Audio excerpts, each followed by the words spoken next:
and I'm already seeing a little bit of action on social media. You guys are asking about January. You must be in town first week. Yeah, you got our in-person event for 2023. We're gonna be pumped.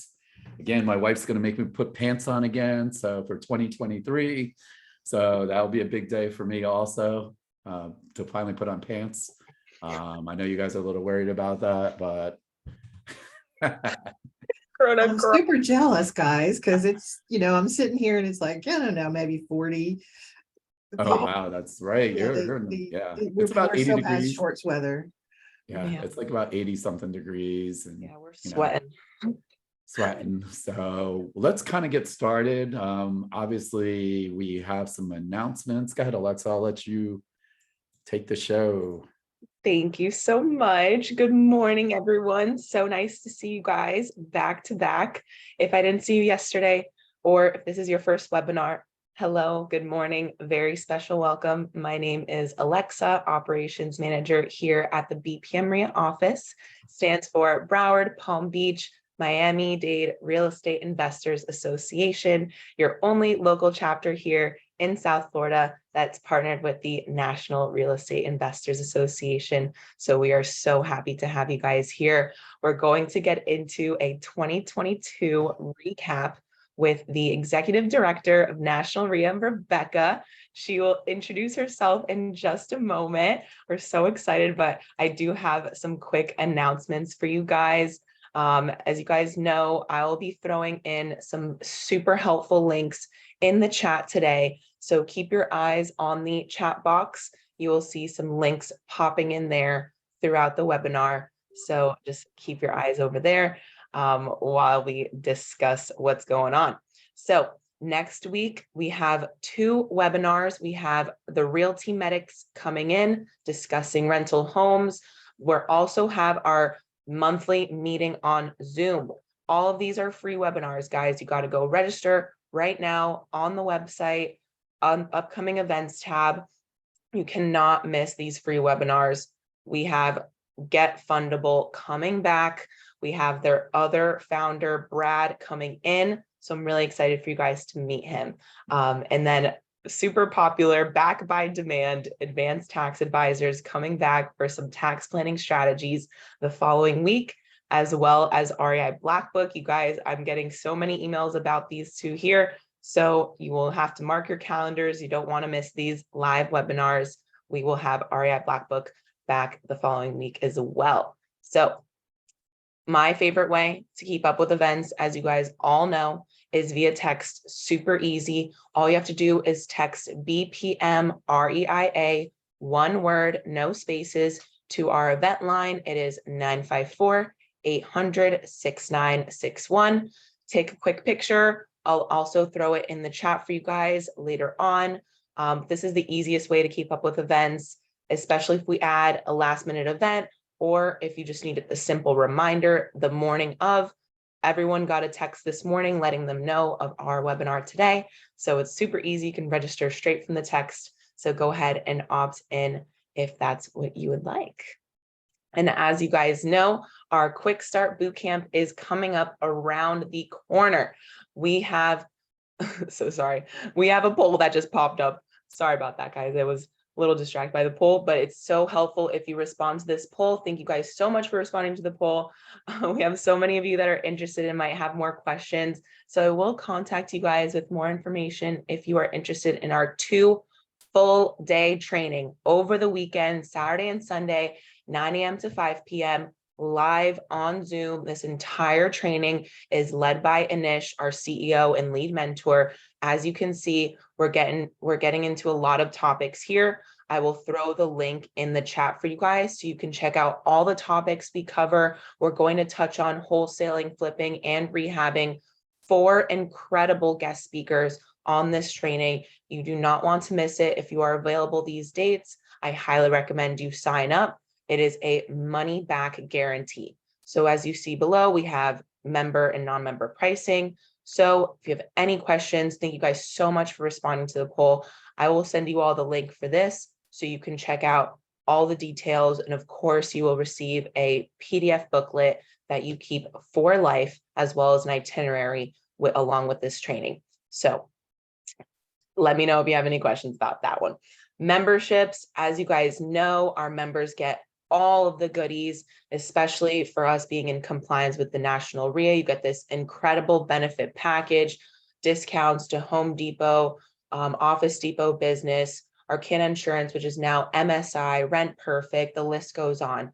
You also will get in free for our networking in-person meetings. Your guests will get in at half off. You'll get member pricing for all of our workshops, boot camps, all of that good stuff. And of course, we have the corporate membership opportunities, which I would be more than happy to discuss with you guys over the phone. So let me know if you guys have any questions, and I'll go ahead and pop that link in the chat for you in just a moment.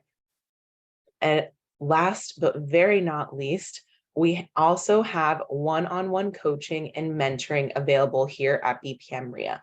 It is a truly unique program. It is absolutely a one-on-one coaching program. We have a link right on our website right now on bpmrea.com that you can actually book a discovery call with me so I can get you more detailed information on what's included in this training program, in this coaching program. I have a whole breakdown of everything that's included, and I'll be more than happy to set up this 1 hour free consultation with a mentor so you can get all of your questions answered straight from the source. This is my direct line down below, so you can call or text me on this number. But of course, the best way to get more information is to schedule that discovery call so we can both set aside some time for you and for me so that I can dedicate all the time to get you all your questions answered and to schedule that free consultation for you. So I invite you to the website so you can book your discovery call, and I can go ahead and help you with scheduling that free consultation with a mentor. And thank you guys so much for responding to this poll. It makes me know that you are awake with us today. Thank you guys so much. So I always want to take a moment to thank you guys for being in this webinar, number one. But of course, I want to thank Anish. I want to thank the National REIA. Thank you, Rebecca, for coming on with us today. We are so excited. I'm on the edge of my seat right now. I'm so excited to hear your thoughts on everything that's been going on.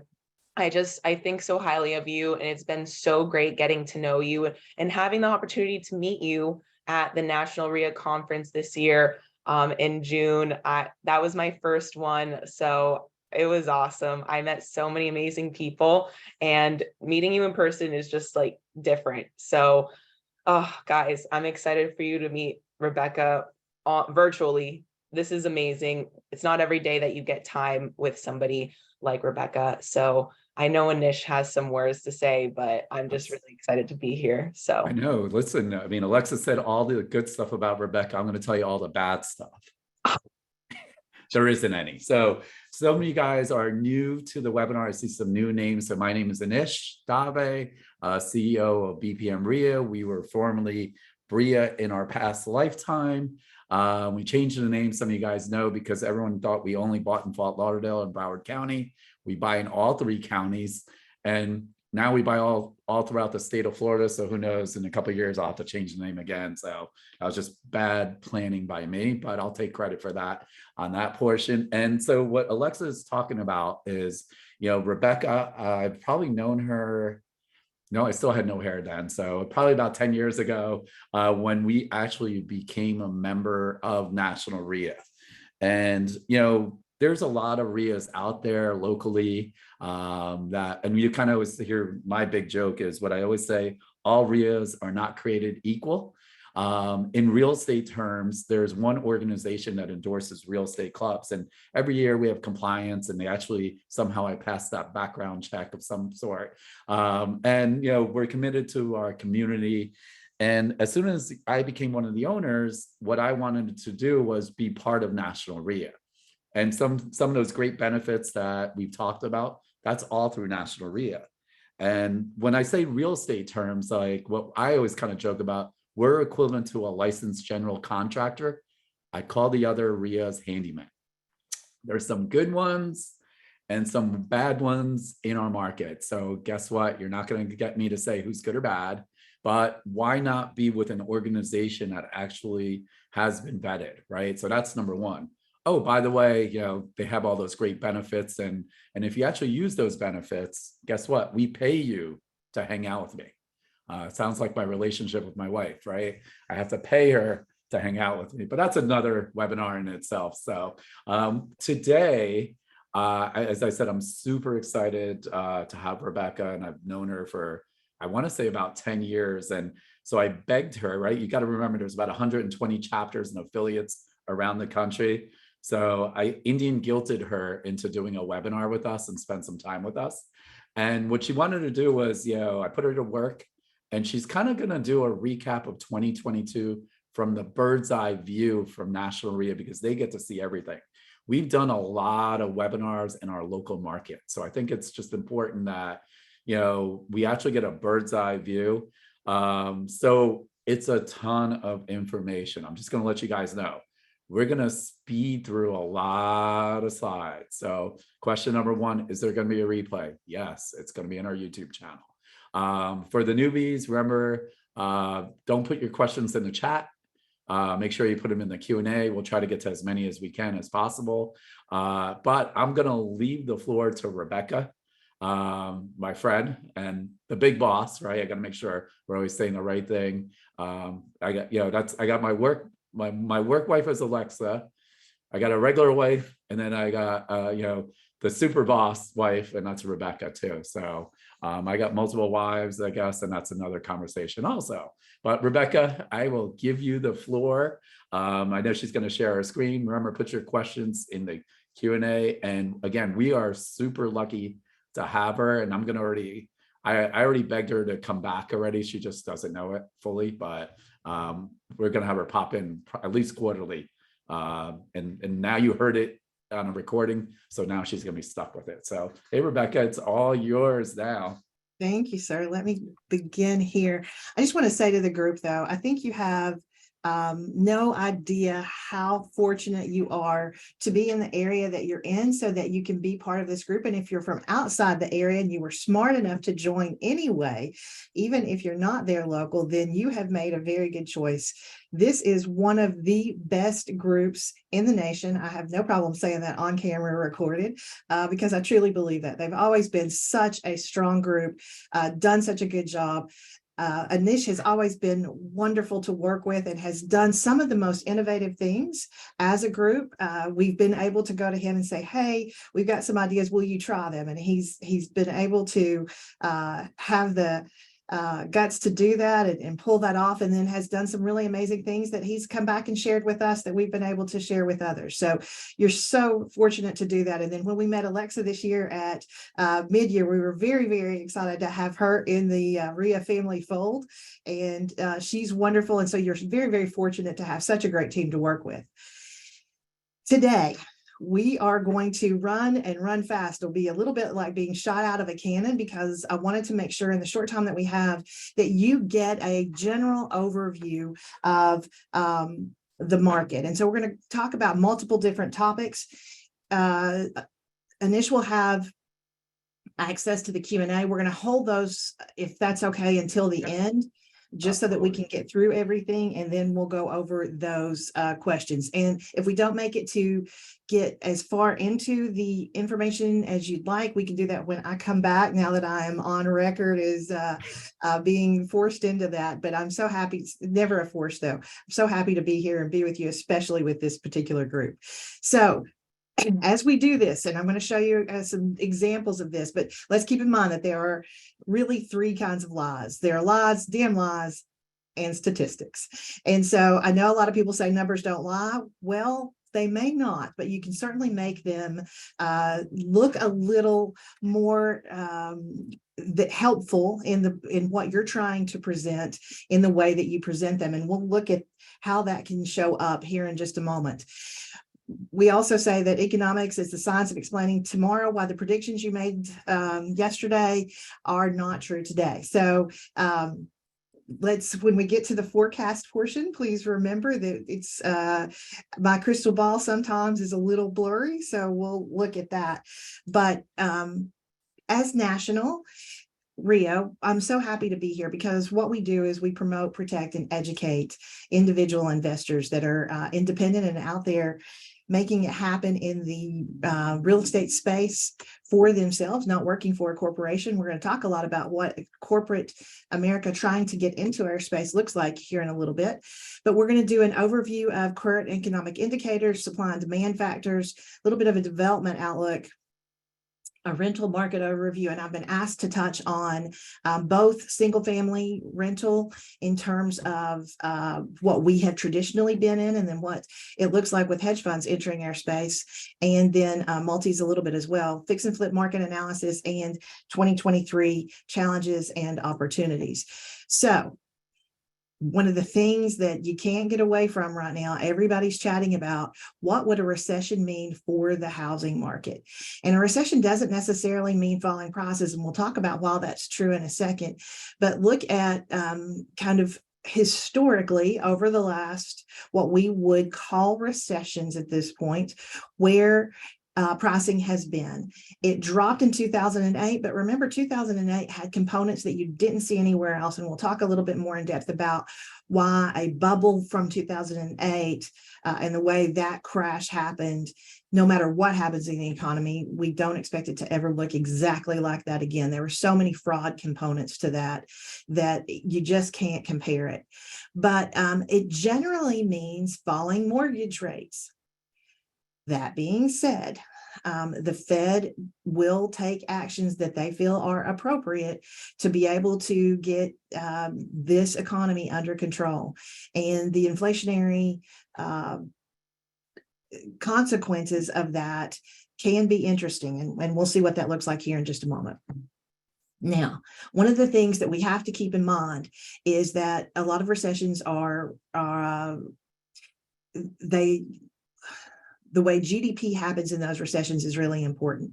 And so here's the forecast of GDP. So they believe that even with what we're seeing, that that's going to continue to grow. But my question for that is, what does the real estate component mean to that? Because here's real estate as a percentage of GDP. And you've never seen us come out of a recession without housing being an important part of that. And so a lot of housing drives everything else. And you can see how important that we have been. If you'll see here during the this recession, housing dropped, and that's what deepened the recession. What's interesting is during this time period that we call a recession, we actually spiked and are kind of coming off that high just a little bit. So it's different than we have ever seen kind of in this arena in the way that GDP and real estate have played out through these changing economic times. One of the things that you hope can help bring you out is that you've got people that are entering the market, new household formations, and people that are coming of age that will spend. The challenge with that is we've not had that to be able to pull us out of some of these holes we've dug ourselves into over time, because where you had this population growth in the past, we have fallen off significantly, and I don't see it coming back. So we're not going to be able to have those drivers of new population growth to be able to help. So it's going to take some other drivers than we've had in the past. Here's some of the economic things that we're looking at. And here's what's important to realize. As we look at this, I don't want you to dig in and feel like you have to be get a minor in economics to be able to understand this. But what's important here is basically the optimism, because when people feel a certain way about an economy, they'll pay more for rent without worrying about it and not just move back home. They'll buy that house and they'll pay more for that house. But if there is fear, then everything starts to restrict. So when you look at these optimism and you look at consumer confidence numbers, they're not just there for big retail. They really drive the economy in general. And there's something that you need to look at, especially, if you're in the sales portion, because people they don't buy when they're afraid. And so this actually it is actually an important statistic. So small business optimism actually rose just a little bit in October. So you see the hope. And part of this is because they saw a little bit of relief on the interest rate numbers. Interest rate numbers, though, with inflation, have a little bit of contradiction. We'll see that in just a second. But here, your consumer price inflation has changed as well. It's actually come down in October, and that has what's spurred the optimism. And you'll see that as these numbers change, people's feelings about where they are in the economy and their ability to purchase changes. Here's the consumer inflation expectations. Those, though, are climbing. And if you look at what the belief is about the years ahead, they believe that that's going to continue to climb. And that means a lot in terms of buying power for consumers. Some of this happens because of the list here. So energy and shelter, commodities, food, and you can see the way the energy costs are. Energy costs have eased just a little bit, but underlying inflationary pressures still remain high. So that's still going to be a driver. Because of all of that, they're having to pay more for things. And because of that, consumer debt is rising.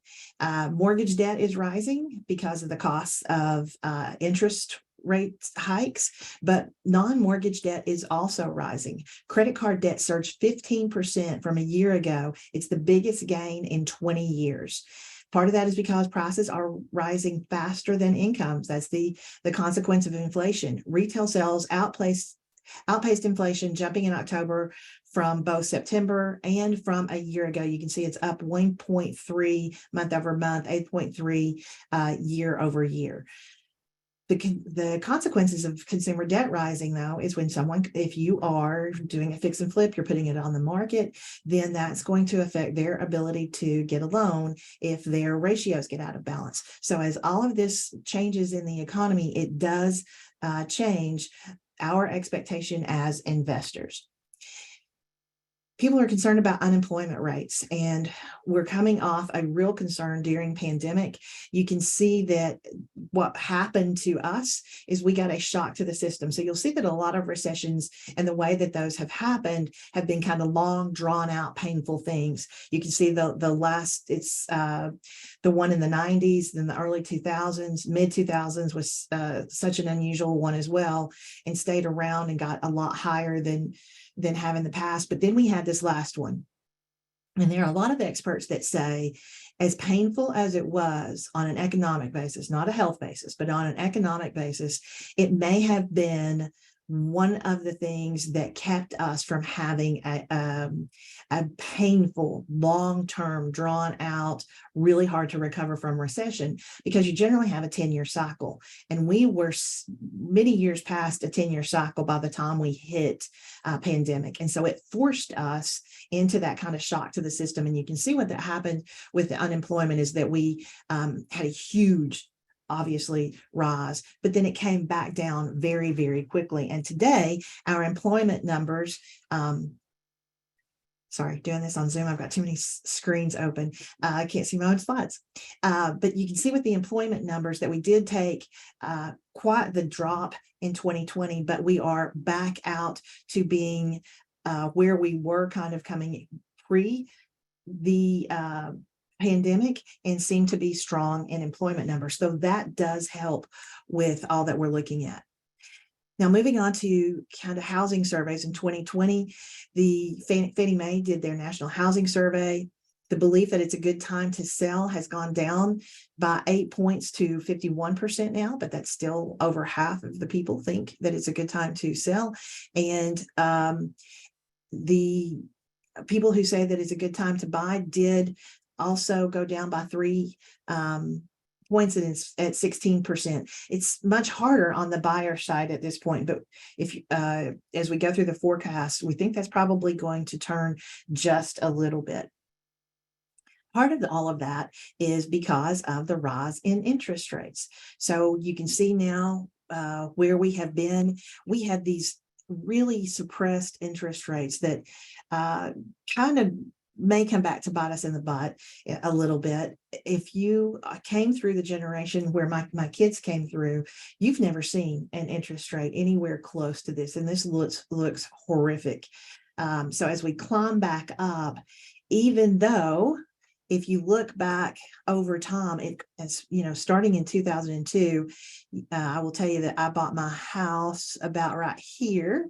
So, and I'll show you that over time and what that looks like. But we really had this long period of super low and kind of suppressed interest rates. As we go back up, people just aren't used to it. And so it feels very traumatic. But if you look at this in terms of where we have been historically, it really, I mean, look, if we're looking through over time, you had the 80s that were just insanity. And a lot of our long-term investors, those guys that have been around a long time in our REIAs, will talk about how they had to do things a little differently back in the 80s. And they tell their stories and their war stories about the way their investing strategies had to change. But it's when real estate investing exploded was here during those really, really tough times. So if you look, it's come down, it's come down, it's come down, and then we have suppressed. So here was your kind of crazy times, and then we suppressed interest rates here. And so we're kind of coming off this little bit of hangover of having this injection into the system of these low interest rates over time. And so it feels much, much worse than it really is. And if you'll talk to some of the old timers in the REIA, they'll say, if we can do it here, then you should have no problem here, even though it feels pretty high to you. But here's where it does make a difference, is on the buyer side. So it makes a difference in what you can buy. So back in 85, at this crazy, can you imagine, 11.26 interest rate, here's if you're making the same kind of payment, here's the house that you could get, $102,000. By 2000, interest rates had dropped to, like I said, this is when I had started buying my first home. You're at about 7.38, same basic payment. You could buy a little more house. Where we have been currently is in the low threes. You could get a lot of house. Now that we've popped up to 4.16, same basic interest rate, we're at 205,000. So it does make a really big difference on how much house you can buy based on interest rates. And you can see home buyer mortgage payments have gone up by 42.5% year over year in this time period. And so they're buying bigger houses, but now it's not just buying bigger houses, it's the added piece of the extra interest rates. But what you can afford, as we said, as mortgage rates change, does matter. And you can see here at where we have been kind of in this range, you can get a whole lot more house than as we creep into here and edge up. So that will make a difference in home prices. And we'll see that here in just a second on what a difference that's already making in the market, even though we're just kind of making this edge into those new waters now. Some of the challenges with this is this generation, different than those before, have a little bit more in debt because of student loan debt. 63% of millennials have more than $10,000 in student debt, and they'll be paying it for decades. We'll look at a little more updated numbers, but just off the top, you can see that there's over 1.48 trillion in student loan debt, 44.2 million borrowers. And there's an 11.2 student loan delinquency rate. Now, we've had the new changes where some of that is now being forgiven. That will make a difference in this, but only for a certain portion. Not all student debt has been eliminated. And if you'll look at the average total debt of graduates who took out loans, it's anywhere from back in 2009, it already started being a little rough at 23. We're up to 29 now, heading into 2021 and 2022. And that makes it really tough for this new generation to be buying a home. So let's look at what the anatomy of a first-time buyer is.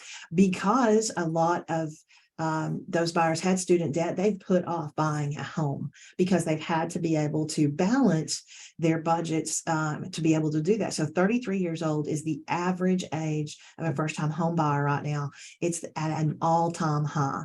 Their household income way higher than first-time buyers were in the past at 86.5, but it's because such a big portion of that, to a large degree, has gone to student debt and other things that we just didn't have when we were first-time buyers. The median purchase price also a lot bigger than when we all started at now at 252. They're making about a 7% down payment as a first-time buyer. If you remember, for the longest time, we were at 20% minimum. So looks a lot different now than it had in the past. This is the big challenge, though. It's because 37% of them have a typical balance on student debt when they're carrying student debt of $30,000. And then their average square footage is there as well. Now, this is why it matters. Baby boomers aren't buying that many houses anymore. Gen Xers, we've kind of backed off as well. Millennials are now, that's who's buying homes. And so their needs are a little different than the past home buyers. And Anisha's been on the cruise. We talked forever and probably talked really poorly about the poor millennial generation because we felt like they are never going to be adulting. They weren't moving out. They weren't moving into their own homes, but they're now, from the 25 to 34-year-olds are out there buying homes. And so you're really starting to see that pick up here. But you've got to realize that when they were starting to be in the mode to buy homes, we were going through some really tough times. There was uncertainty. So you add that to the fact that they're carrying so much student debt. They just weren't going to make that kind of purchase, and they wanted to be mobile. You'll see that is still a thing, especially with the ability to work with remotely, and we'll talk about that change. But this generation, this cadre is starting to actually buy homes, and it's going to make a big difference in the market. For those of you who haven't embraced the internet, just wanted to show you really quickly, because that's who the home buyers are, making sure that you have an online presence, and that online presence is able to be searched on a mobile device is incredibly important. They don't use newspapers, magazines, or buying guides anymore. I think you already knew that. Certainly aren't out there trying to educate themselves in the old-fashioned ways about home buying. They're all definitely swarming to the internet, and for the most part, depending on their mobile advice for information and for finding homes. So make sure that you have a really good way to reach out to them where they're looking. So taking your site mobile, making sure that you have access for them there. Now, homeownership rate of 66% was higher than the rate of the third quarter. So we are increasing just a tiny little bit, as you can see here, with homeownership. That's going to we think continue, but may slow down versus where we were in the absolute heat of 2020. So let's look at where we are with home purchases. Here's a snapshot of today's buyer in general. 33% of them are first-time buyers. So those statistics that we just looked at, that's remaining pretty much standard through. You can see that same as 2018. It changed a little bit during pandemic times, but we're back to kind of being even on that. We talked about this already, that even beyond first-time home buyers, 24% of the entire population of home buyers did have student debt. They have a household income higher than it's ever been of 93.2, and 50% of them want a home in a suburban area, and that has changed just a little bit. They're purchasing single family homes, not exclusively, but 87%, so the majority. And the median down payment across all is 12%. Many of them, 89%, are purchasing through a real estate agent or a broker. And so they are dependent on those professionals to help them through the process.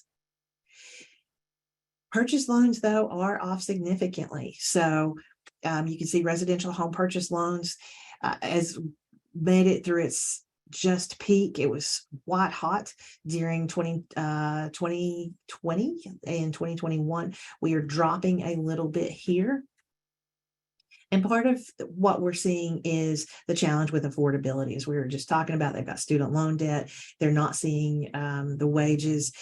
With inflation, it's really hard to keep up. You can see here the heat map where you can see if you look at the legend, anything under 100 is less than affordable in terms of a historical average. And there's just anywhere on the coast, guys. And it has crept here into the Midwest as well. Part of that is that a lot of people that are going to school at these big Midwestern colleges are staying there. So you saw what used to be traditionally just coastal activity creeping into some of these big Midwest college towns where people are staying. And because of supply and demand, which we're going to talk a little bit more about later, it's really driving up those home prices. That means that we're having some serious affordability challenges, and it gets worse every year. In 2020, 63.1 million we said could afford to purchase a single family home. We're down to 56.5 million. So, and as interest rates rise, that becomes more and more of a challenge because of the supply of what I'm going to call starter homes. And so we're going to talk about that a little bit more too. But the most populated affordable housing markets, so places if you want to play, because people are able to afford to buy there and they're flocking there. You can see some of them may not be where you necessarily want to be, but here are the percentage of annualized wages to buy, and you can see what the affordability factor is there. Also, Realtor.com this is their last week's weekly housing trends report. So they're tracking where we are. Total active listings are at 45%. Days on market is up. New listings is down.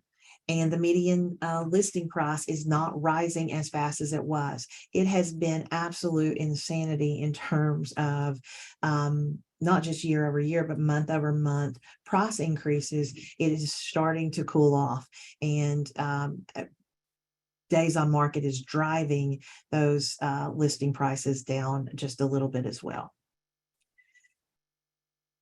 Here's a quick snapshot of existing home sales, 4.43 million. You can see that we're down a little bit month over month, down a bit year over year. Inventory is now at about 3.3 months.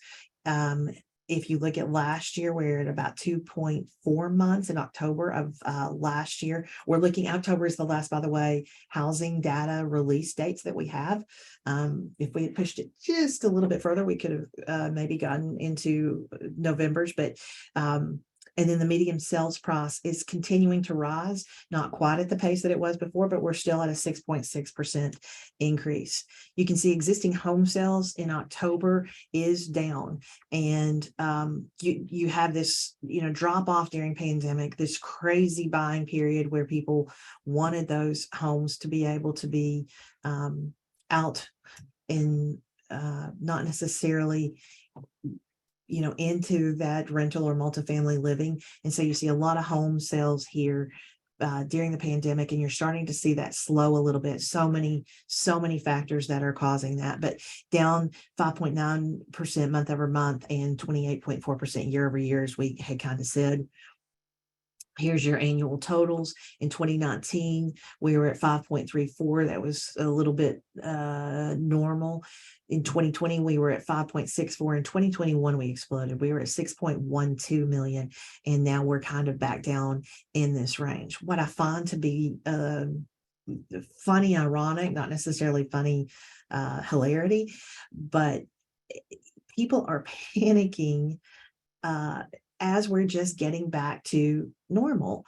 And when you look back historically, you look at it kind of from a zoomed out perspective, it's different than all of the drama and concern that people are kind of voicing along the way. So I want to look at several of these things in a little bit longer term perspective as we go. We're now at about 3 months of supply available on the market. You can see here in September where the numbers were. 2020, you see we were here and then we fall off the cliff as people were buying like mad. 2021 also had that kind of the buying mania, and then we're starting to climb just a little bit. Median sales price year over year, we're at about 6.8%. You can see the stats there and how that stacks up against 2020 and 21. Pending sales, we're down a little bit. And I think these are the numbers that are sending the shockwaves more than anything else. Is you'll see that pending sales are down. You'll see, we're talking about in a second, that mortgages are down. New listings down 18.6% year over year.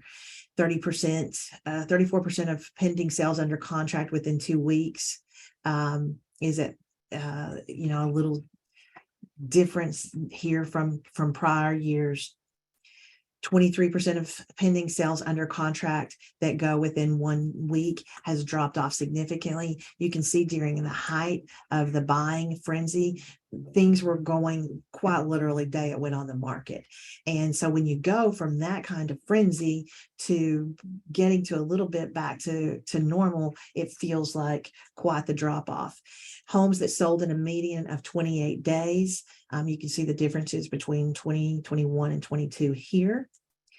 34% of homes sold above list price, which still, think about this, guys. This is above the list price. If we look back to, early 2000s, that, or the aughts and heading into the 2010s, you just didn't talk about selling above list price. List price was list price.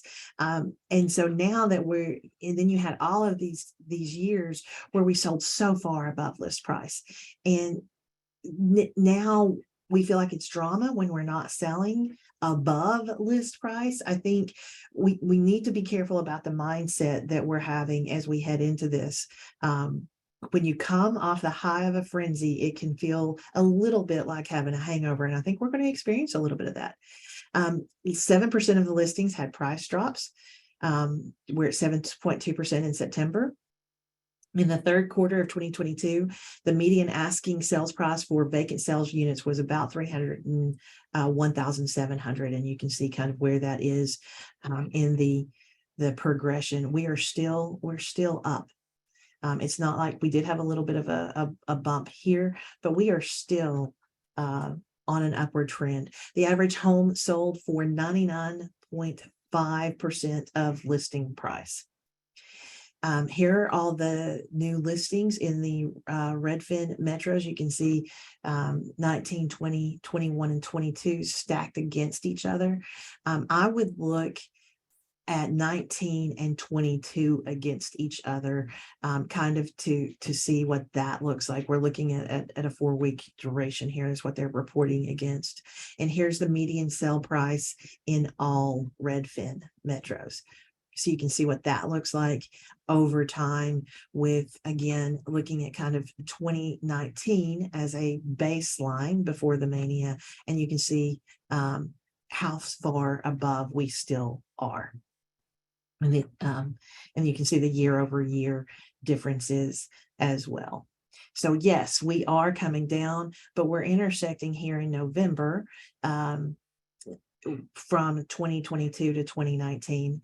And I did not like to see if this is, what this looks like in terms of November data. Like I said, it's kind of not been published to look at yet, but I think everybody's kind of holding their breath to see what happens here, because it's one thing to intersect it. If we go significantly below it, I think that's when you're going to see some real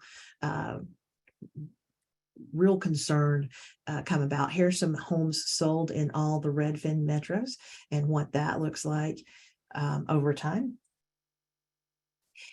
The expectation from a lot of organizations, this is Goldman Sachs and the Case-Shiller National Home Price Index, what they're expecting. They're expecting flat home prices pretty much in 23. So you've had these huge home price increases.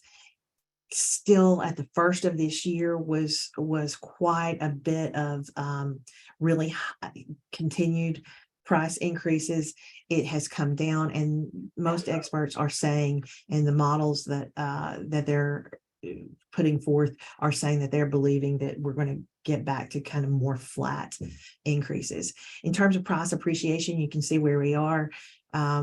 You had the major increase during the buying frenzy of 6, 7, and then the crash here in 8.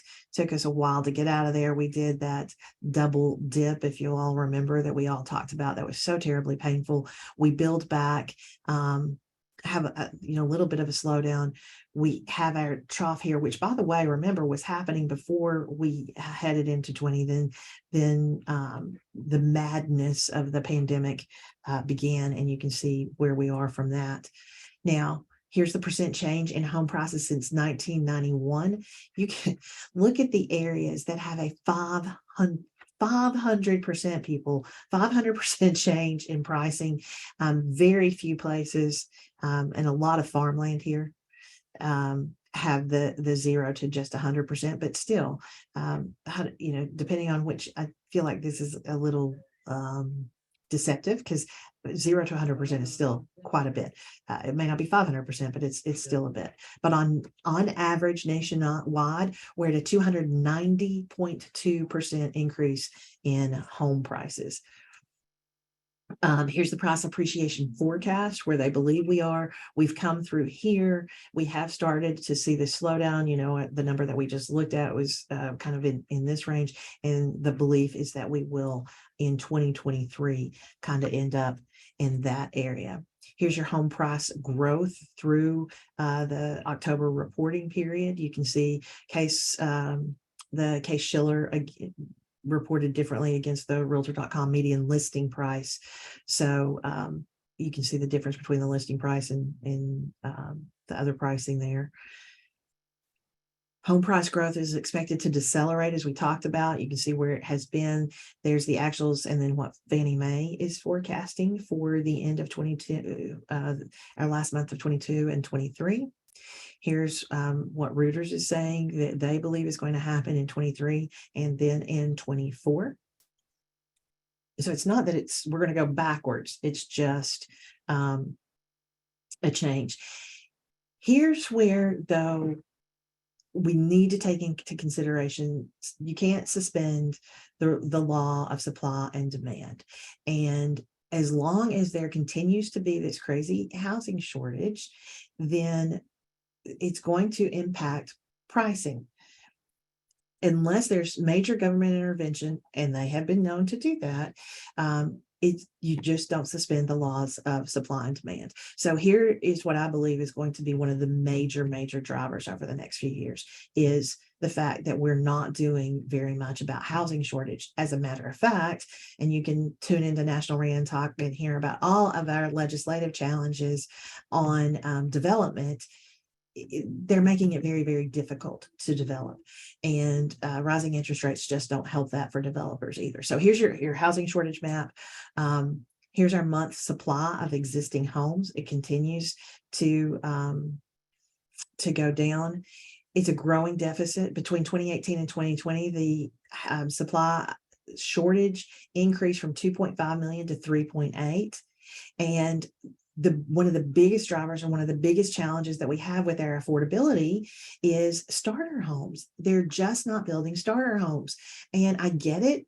As a developer, it just doesn't make sense. If you're going to buy that piece of land, if you're going to get that loan, if you're going to do all that, and people are still buying larger homes, then why would you not produce larger homes?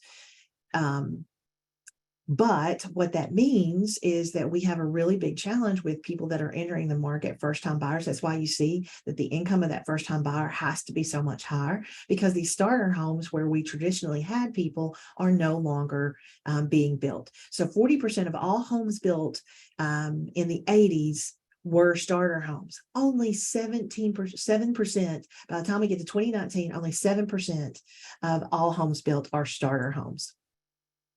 The increased demand has pushed the shortage even further. Like I said, we've got 72 million millennials entering the market. And from 2018 to 2020, and the pandemic and other factors caused a 52% supply decrease. So with home, which resulted in those home price increase. So the challenge will be whether or not we're going to be able to come through with inventory. And you can see here the inventory that we've had third quarter 21, we've increased just a little bit in 22, but it's just going to continue to be a challenge. Here are all homes that are for sale. So you can see that it has dropped. You saw kind of coming into here, we spiked again at the first of the year. We're taking this tiny little dip. And you saw on the other stats that we did dip a little further in October. Here are your house price changes prior year versus the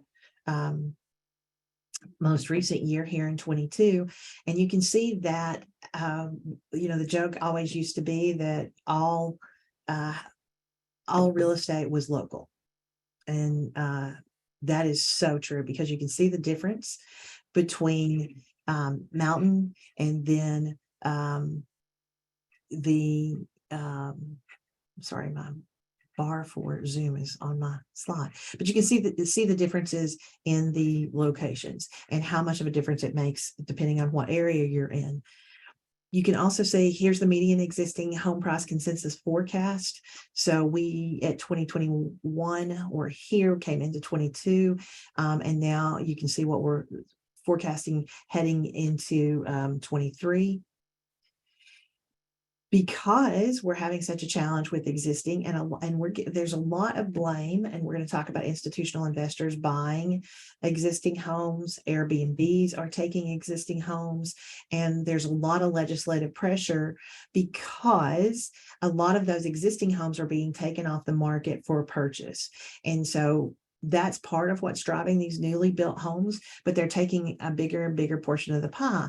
The challenge with that is builder sentiment is down. And so they're not building as much. Interest rates are up, starting to look like it's slowing down a little bit. And they don't want to be caught with their pants down like they were in 2008, where it almost destroyed that industry.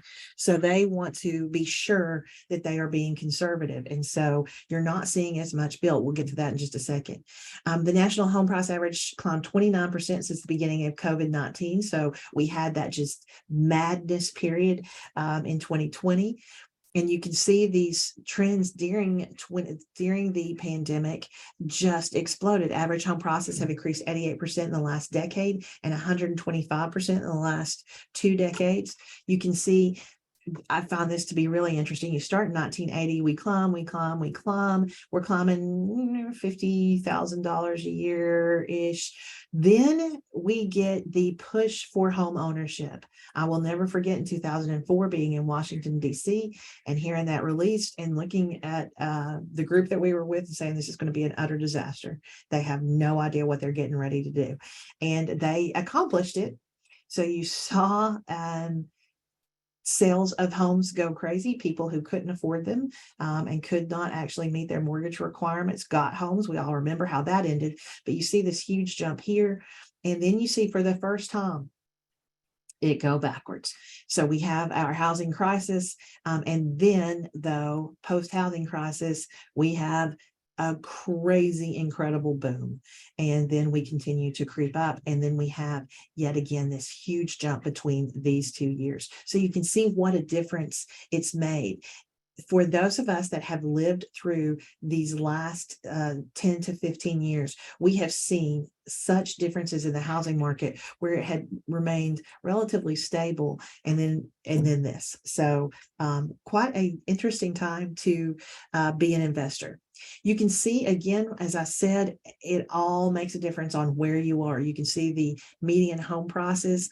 So if you visit the National Association of Realtors, you can actually dig into this data. This is the zoomed out view for the entire US, but you can get down to basically the county level and look at this. And it's very, very interesting. You can see where the differences are between the Midwest and your coasts. And then you've got your kind of major growth cities in between. The top 5 most and least expensive states to buy right now in the US. You can see the most expensive: Hawaii, DC, California, Washington, and Massachusetts. I don't think that's a surprise to anyone. Maybe a surprise are your least expensive.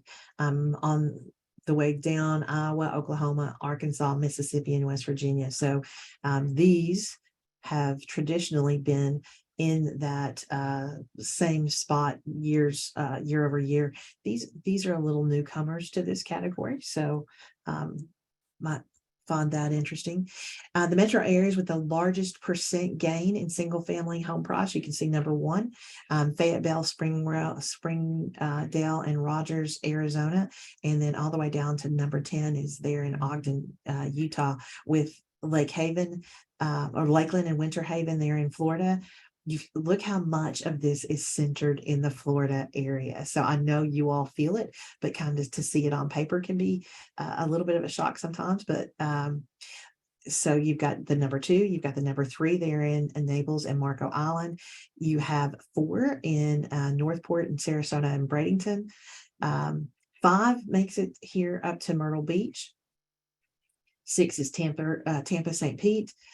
Then you've got 7, Cape Coral, Fort Myers. 8 is Punta Gorda, and 9 is Ocala. So quite a heavy concentration here in the Florida area. The newest October results for the hottest housing markets from Realtor.com. You've got Manchester, New Hampshire, Rochester, New York, Burlington, Vermont, La Crosse, in Wisconsin, and Columbus, Ohio. And other than Columbus, though, you can see these are all either suburbs of a larger city, which is what you see there with Manchester, or they're very much secondary or tertiary cities. So in terms of where people are going, you can see that they're fleeing the really large cities and trying to find either a suburb of that city or another tertiary city. So you can see here the rest of that listing. All of these, the only big surprise is you do see Boston, but it has fallen out of a hot city into not as much, but all of these being kind of smaller areas that people are fleeing to.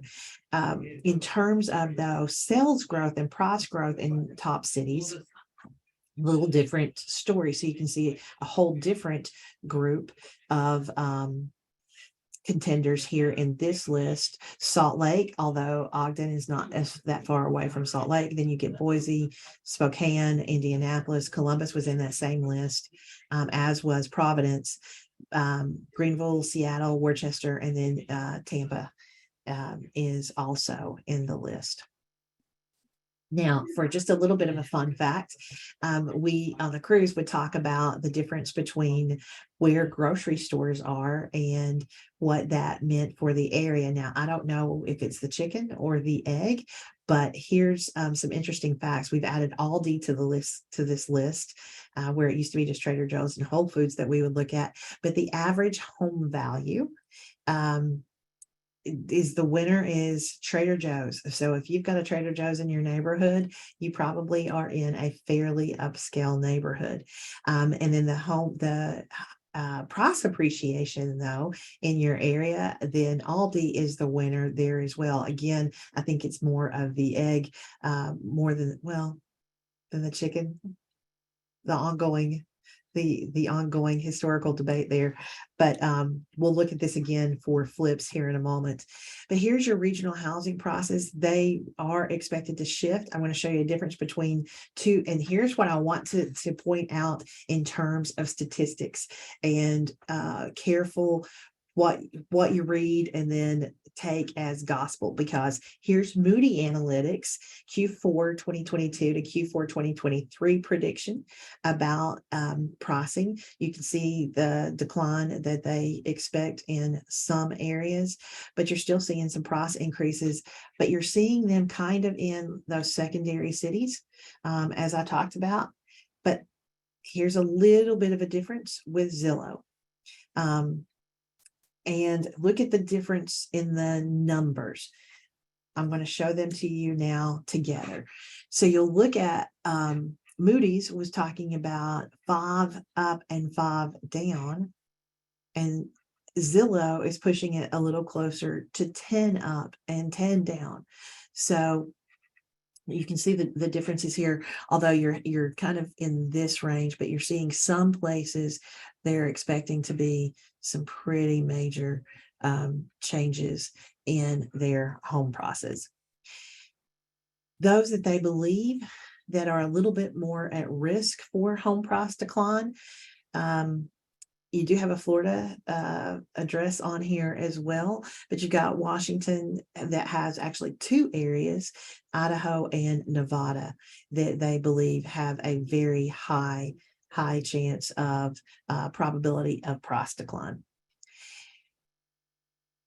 The belief is that for all of this time that the seller has been in control, that you're going to see a little bit of a shift to the buyer side. We think we've seen a little bit of that now in 2022. We expect to see a lot of that in 2023, moderating itself in 24, and then coming back down sometime in 25. Here's something that I find to be interesting, though. Speaking of sellers, home ownership peaked in 2020 and then started to decline and is back up again. Here is my belief, and Anish, we can talk about this, can be one of the things that we talk about, is what caused this during pandemic. I believe there are multiple things. I think fear, the ability to have a job and continue to pay mortgage. I think a lot of people moved back in with their parents, because you'll also see that rental rates did not necessarily explode. So where did this change go? But you'll see that the other thing is, a lot of people who took some time out in this market have changed their residence. And so we'll show you that here in just a second. You can see that also your homeowner rate, vacancy rate, and your rental vacancy rates against each other. That being said, no matter what happens, real estate, people believe, is the very, very best investment. We are at an all-time high in terms of confidence in real estate as an investment.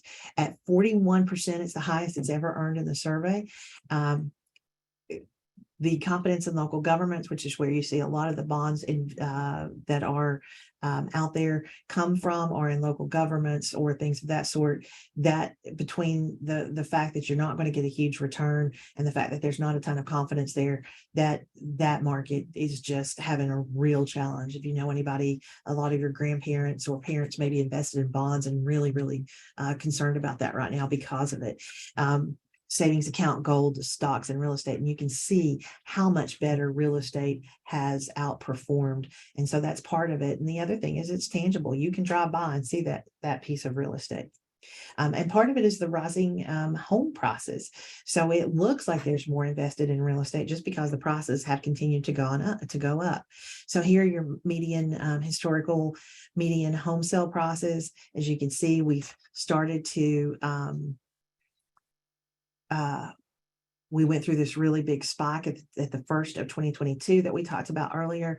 And you can see that you're starting to come down just a little bit in your appreciation because of the way the dollars are working right now, going down as well. New home sales prices plunge as demand craters. I think that's a quite hyped headline. I wanted to point that out, that we just saw all of these moderate numbers. Yes, it's coming down. Yes. I don't think cratering would be the word I would ever use in where we are. But if it bleeds, it leads. But you can see this having a big impact on the market. You went from 2.98 to 5.7.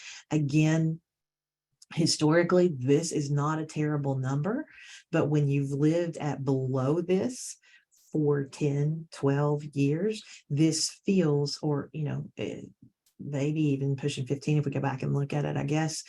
This feels like quite a large jump. And as we go up, it's going to feel just massive to those who were not around and buying homes during that time.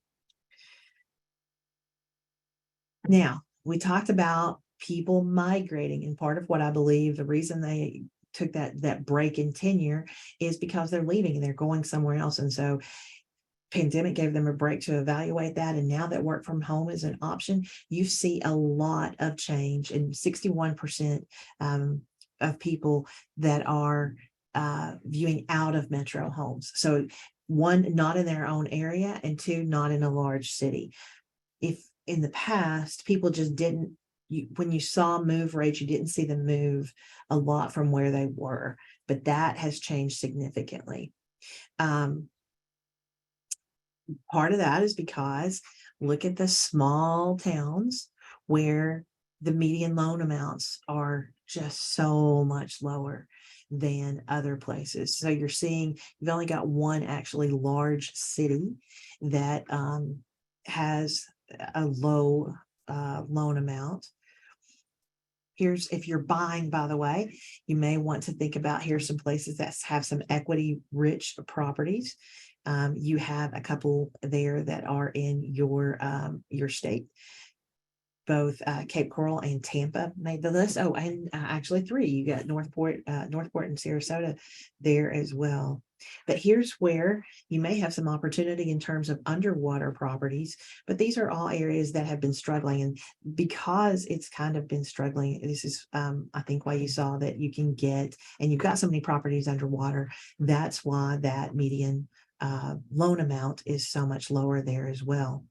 But they're still affordable. Now, this might surprise you a little bit, but I think the other thing that I can tell you is there are some of these places are having some major legislative challenges, and you're not seeing investors that want to buy there, and it's causing some of those legislative challenges, I think, are really starting to cause some shakeout financially.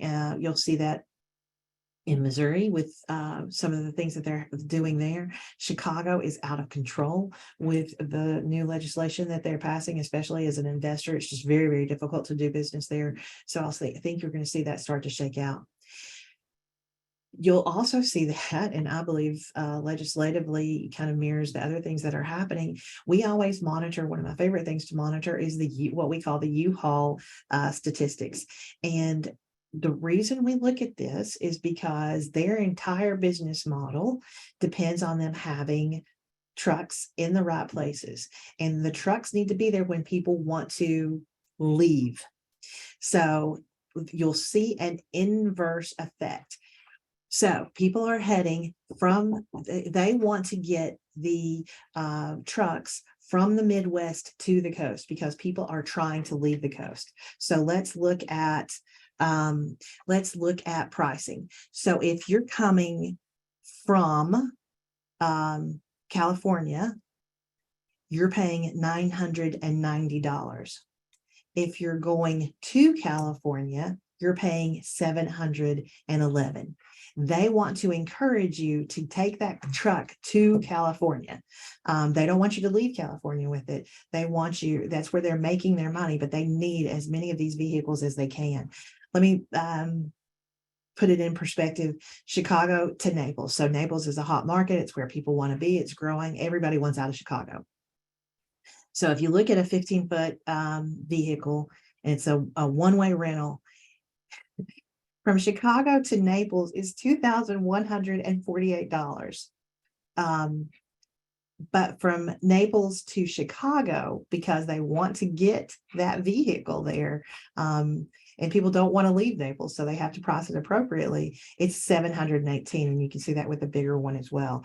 But that is always an excellent indicator of where people want to be and where they want to leave. Now let's talk a little bit about the rental market. And this, you're going to have to give me time. I have no concept of trying to look at time and can't see. I have no concept of where we are, but I'll start speeding up because I know we got to be getting close. Here's the home ownership rate in the United States. Again, you saw all that craziness in home buying, which resulted in kind of a spike here. We're leveling out here. I told you the initiatives that we had during this period that caused the craziness, that caused this mess. So we're starting to kind of level back out again. You'll also see that the rental vacancy rates are at an all-time low. So which means occupancy is super, super high. So you had, we're heading back up a little bit into some vacancy, but it has been just crazy in terms of rentals. I said for years and years on the cruise, while rentals were so hot, renting is being an owner is sexy. And part of that is because there has been this shift in terms of renting by choice. So you had those who actually want to rent, and then you have those who need to. And we're going to go back completely to supply and demand. I've used the same slide for years because unfortunately it's still true. There's a supply suppression, everything from how difficult it is to get building permits, how expensive it is to get those permits, the fact that building until very recently has been a challenge. So you had low building permits, you had switch turned into low inventory, and there was minimal distress. So there were no distressed properties out there to buy for people to fix and feel like they could get into that starter home. You also had some tight credit markets because after the crash, you had to have a higher credit score. We had student loan debt piling up. There was a low savings rate, so you couldn't get that 20% down. You saw the average first-time buyers right at 7% down. Like I said, student loan debt. And then you have these major demand drivers. You have strong job growth. You have household growth. So you have millennials finally starting to get out on their own, create households and be there. And we have some great rental options. You've got all of these A+ properties that are being built. You've got lots of rehabbers out there turning out some really great product for rental homes. There has been some income stagnation. We've gotten past that a little bit, but now we've got inflation. And there's been that psychological shift too, that renting used to have a stigma to it. Not so much anymore. You've even got boomers selling their home and moving into these really nice rental units because there's no stigma there anymore. There's amenities there. There's things that they want. So renting doesn't have that stigma. So I think because not much of this is going to change, I think you're going to see rentals as still a very, very strong option heading into the future, especially since you've not got that really a significant new supply of housing coming on. You also have this issue. Is it cheaper to rent or own? And as home prices continue to go up, if interest rates continue to rise, you're actually going to see that average monthly rent. We're going to talk about this. That's continuing to go up, but has not gone necessarily the way of home prices. You can see in terms of the overall cost, which is risen more, the cost of ownership, the cost of renting, it kind of diverged a little bit right here, but for the most part, we're right on track. So in terms of over time, which one is increasing faster or increasing more in terms of dollar to dollar, you're just not seeing a ton of difference there. So here's what October has looked like. The median monthly rent is now $19.83. Month over month, it's down just a little bit, 0.9. We're still at 7.8% increase. You have seen incredible increases in rent over time, and we're really starting to feel the legislative and PR effects of that. By the way, I don't know about your market, but Cincinnati has been slammed for the fact that our rents have just risen so quickly. Now, a part of that is because we didn't build for the longest time. We're building new product. That product tends to be A+, so it's nice, fancy, expensive rentals. That's going to drive up massively the cost. Whoops, sorry about that. The cost of rents. There's a lot of different factors. So yes, we have had significant increase, but we are getting such legislative pushback. And in terms of, I get probably a call a week and have for the last 6 to 9 months about the challenges of those rent hikes in our market and what that does kind of to residents here. The median US asking, we talked about that.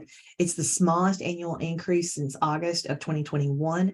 And it marked the second straight month of single digit rent growth, where we had had years of at least 1 year of double digit growth and major increases before that. It was the 5th consecutive month in which annual rent growth decelerated. They only rose about half the pace they were 6 months earlier on a month over month basis. And Redfin's economists, and they're the ones that published this particular study, said demand for rentals is slowing because economic uncertainty is prompting many renters to stay put, and persistent inflation is shrinking renter budgets. And so they believe that rent growth is going to cool. And they think that they believe that inflation is starting to ease, but it's going to be hard for wages to catch up with inflation anytime soon. Third quarter, you can see, as I said, look at this crazy acceleration in rent. It's just been amazing in terms of what rent growth has looked like over this last little bit. And this period here was, coming out of 2020 was just insane. So you can see here what we were in 2020. We were at 2021, we're at 10.3. March of 22, we were at 17.5% rent growth. And this is what spurred all of the phone calls that I got. And then you can see that we're starting to slow down a little bit. That's still a lot of rent growth, especially compounded over this amount of time. You can see in terms of the amount of renter occupied housing, what this looks like. This was a challenge for those of us who owned property. You saw a lot of rental owners sell their inventory. Troy Miller, who is the executive director of the REIA in Denver, polled his members, and a significant amount of them sold. Think about it, home prices were going just incredible. They had the ban on evictions for longer than many of the rest of us did. And so they were really struggling with that. And so they could get great pricing for it, and they did. And so you saw a lot of rental units come off the market during that time. The question is, will rents continue to rise? You've got median rent year over year. You can see over time what this has looked like, where we have risen from, and then what our rates are now. Pretty incredible. The rents have dropped below $2,000 on average for the first time in 6 months. Here's what national rent growth has looked like according to Zumper. And your differences between 1 bedroom and 2 bedrooms there have definitely made a difference in this last little bit. Here are the metros where rents declined at the fastest pace. Milwaukee, Minneapolis, Baltimore, Seattle, Boston, Austin, Atlanta, Columbus, Los Angeles, Chicago, and Houston. What do all of those have in common? They're really large cities, and you just saw, and there are large cities kind of around the perimeter other than Chicago, which definitely is always kind of the standout in the group. But, many of your large coastal cities have seen such growth. And then pandemic happens. People realize you don't have to be in the big city to work from a corporation in the big city, and you're seeing a lot of them leave, which again, supply and demand, you'll see the changes. You'll notice that rents continue to increase still the most in the Midwest and South. And so you're seeing secondary and tertiary markets benefit from this. You see Oklahoma, Raleigh, Cincinnati. This is why I got all the phone calls. Louisville, Indianapolis, Providence, Salt Lake, Nashville, Pittsburgh, and San Antonio continue to see double-digit rent growth. You can see here Cincinnati for my rent growth and my little bit of dollars compared to you here in Florida with your large amount of dollars for rent. I cannot even imagine that. But again, you've got Miami there as a big city that's kind of seeing the effect of the big city effect is what I'm going to start calling it at this point.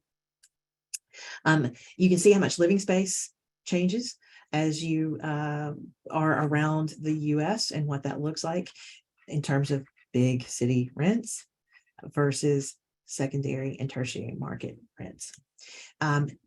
Here's the big question that I got, and I think Anish asked me to talk about this, is what is the effect of the institutional investor? Here's the thing. It's becoming more of an effect. But I think to get super excited about it right now, let's look at kind of some reality numbers, and then we can talk about it, Anish, as we get here. Individual investors still own the bulk of 1 to 4 for sure. So those single families of the 5 to, and you can, this does not take into account that a single family owner that's a independent investor can own 100 homes. This talks about in terms of single families in general, 5 to 24 units as a cluster. We still are hanging in there with the big businesses. We do drop off significantly once you get to 25 units or more. Let's look at it a different way in terms of who owns all the apartment units in general. You can see what individual investors are versus kind of the LLP, LLC, general partnerships versus the trust versus these big real estate corporations, and then kind of the rest of the fallout from there. Here's where it gets interesting if you're curious as to why they're in the market. Apartment operating expense, you can see here their repairs, maintenance, common areas, property management, property taxes.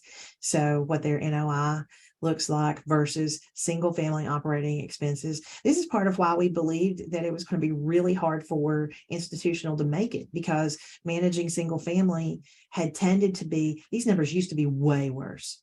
Technology has helped them do what they do. There is no way that they could have survived with this model prior to now, because the technology just wasn't there to do it. They couldn't get the ease of operation.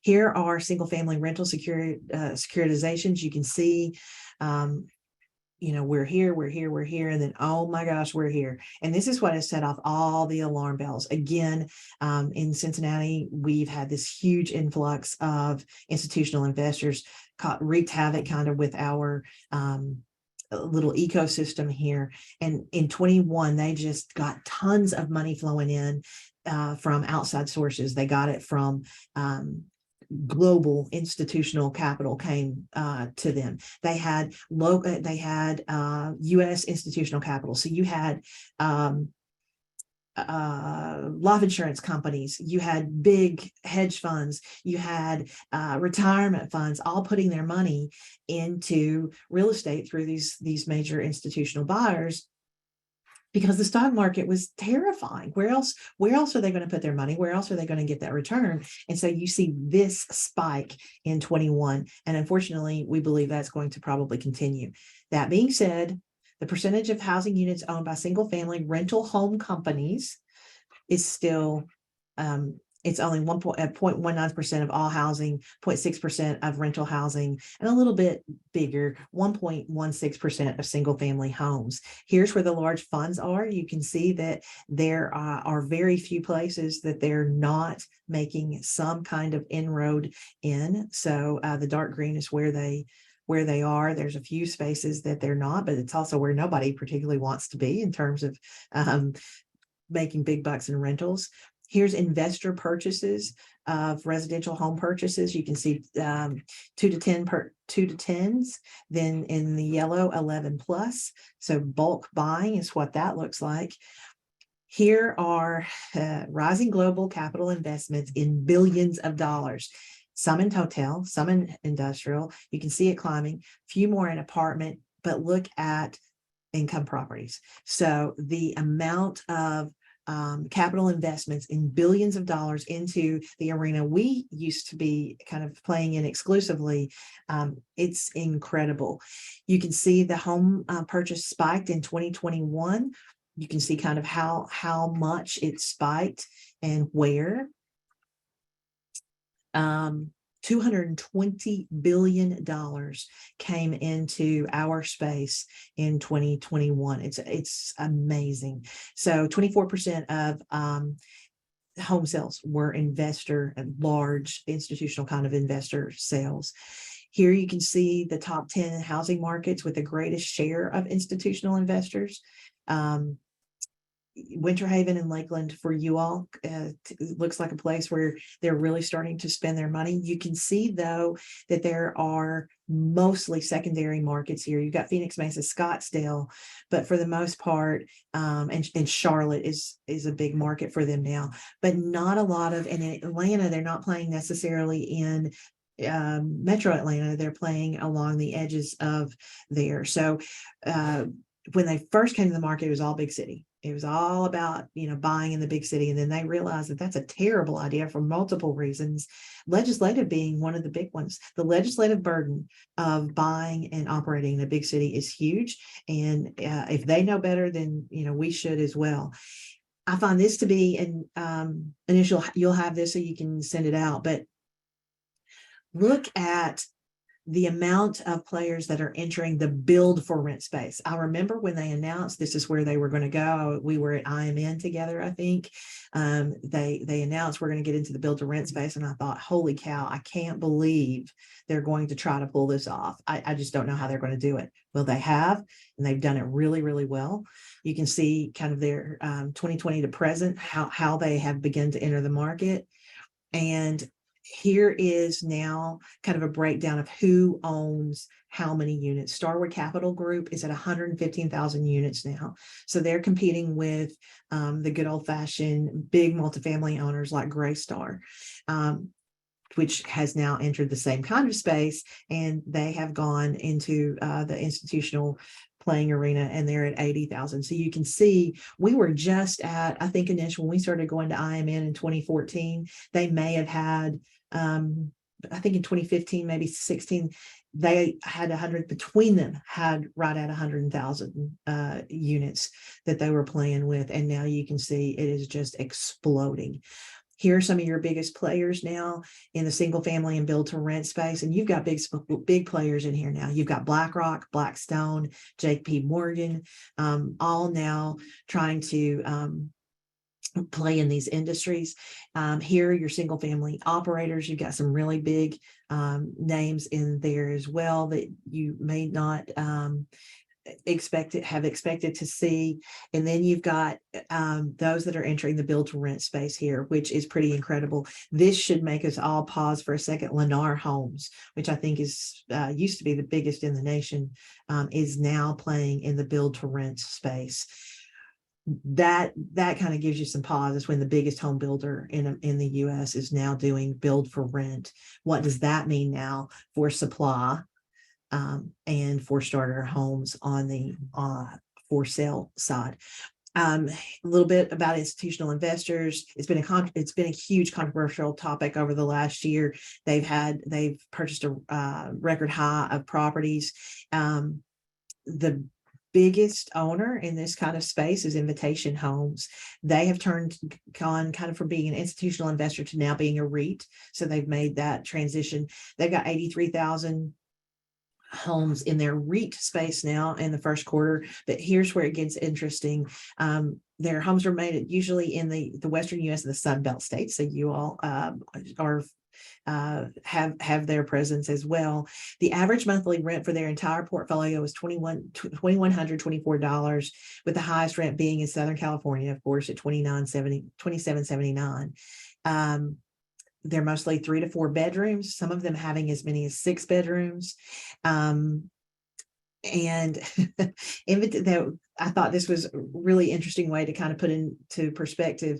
Invitation Homes could easily supply housing for the entire country of Iceland. 373,000 people can basically be there. But look at their earnings. I mean, they grew by 772 homes. They grew 13.4% at 557 million. So being in this space is now just a huge business. You can see the states where the single family rental home companies own the most properties.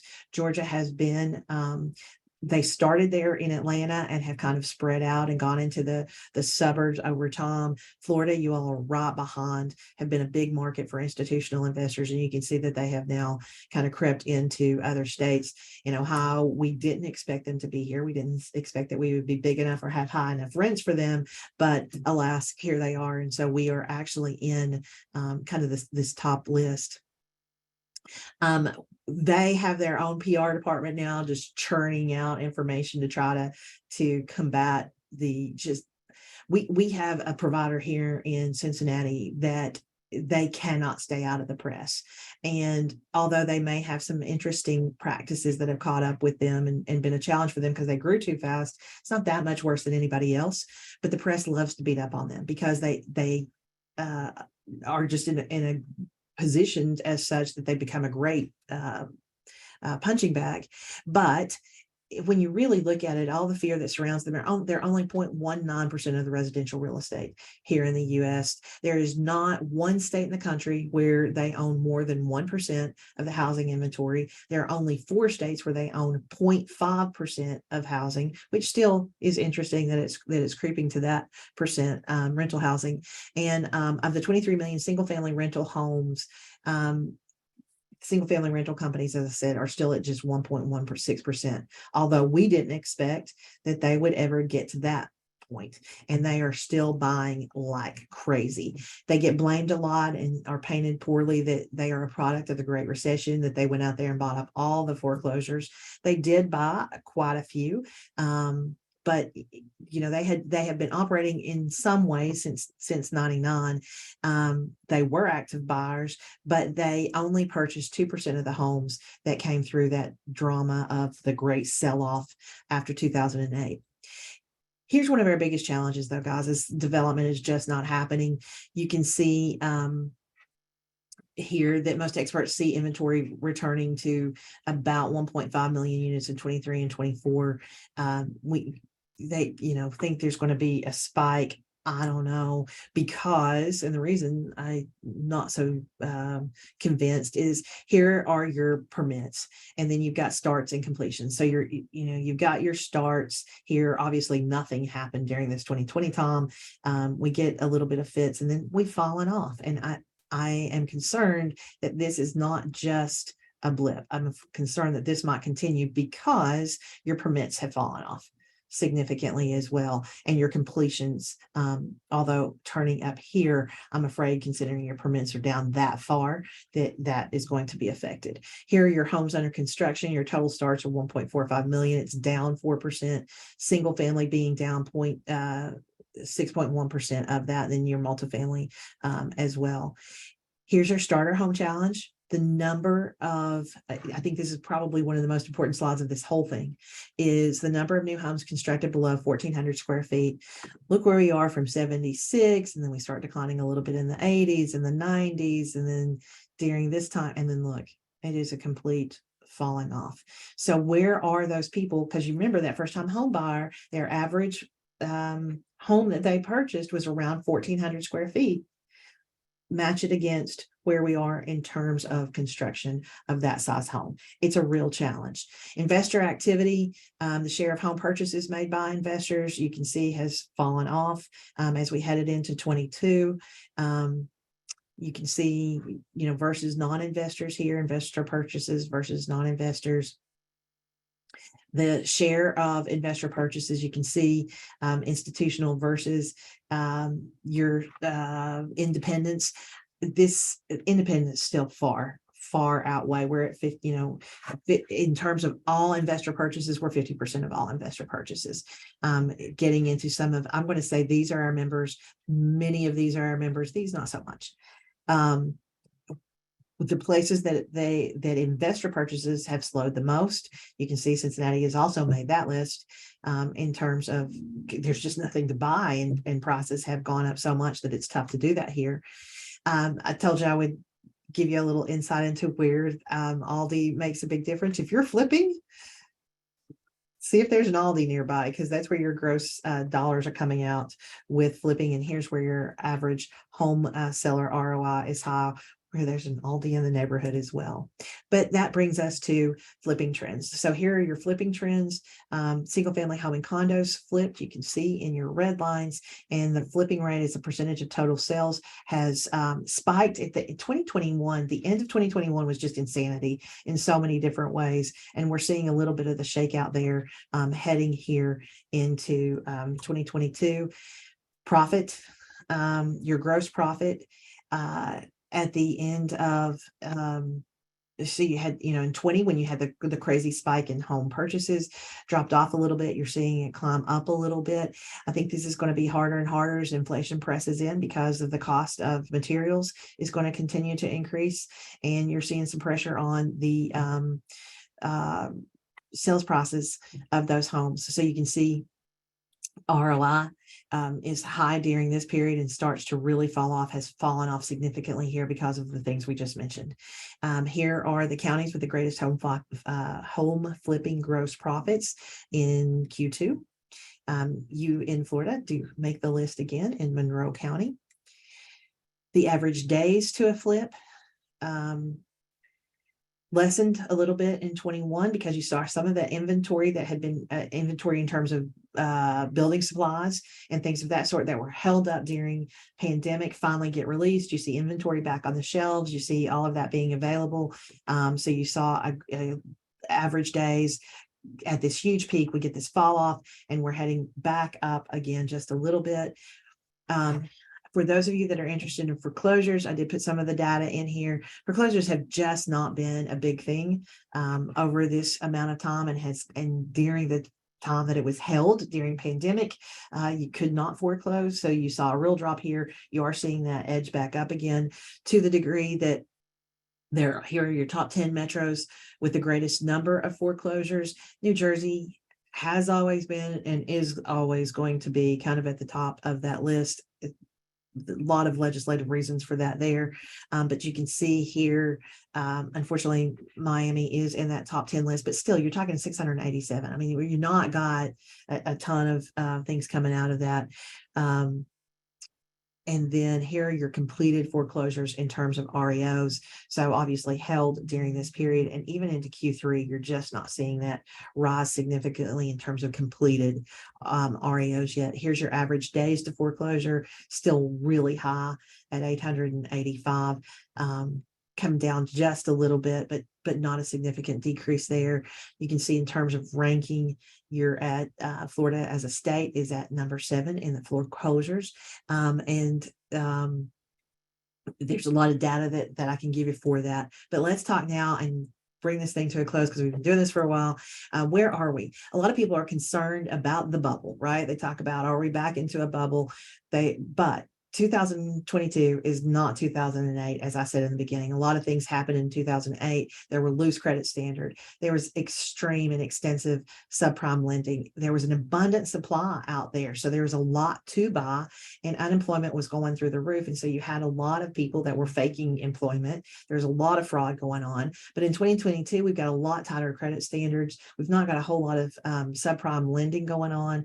We have crazy low inventory and constrained construction, and unemployment has peaked there for a little bit, but is back again. So we're not seeing kind of anything about that. Again, we're not going to crash. There's not an oversupply of homes, so it's their lending spread are tighter, and record levels of equity. You saw that equity slide about how much equity people have in their homes now. A lot of that is because of price appreciation, but that wasn't happening before. You had low interest rates back then. It's just a whole different world. What does 22 close with? We think the home price appreciation, although slows, will continue. I think that's we can pretty much count on that. The realtors believe that mortgage rates will respond to inflation. I'm not sure. I think the feds are pretty dead set in what they want to do, and they are going to hold tight. And I'm not sure they're going to be swayed as much as we all hope that they might be, which then they do say home sales will moderate. And I think that's going to be a large part of it. So I think that's going to be an interesting challenge, depending on how much the Fed does believe that that we are responding well enough to what they have in place. So what does that mean then for 23?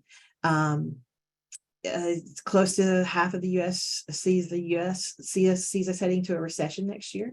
Another 21% says 2024, and 16% says 2025 or later. The realtors just released their housing forecast yesterday. They say, obviously, buying power is on the decline. Mortgage rates remain elevated. It'll continue to grow, but will slow.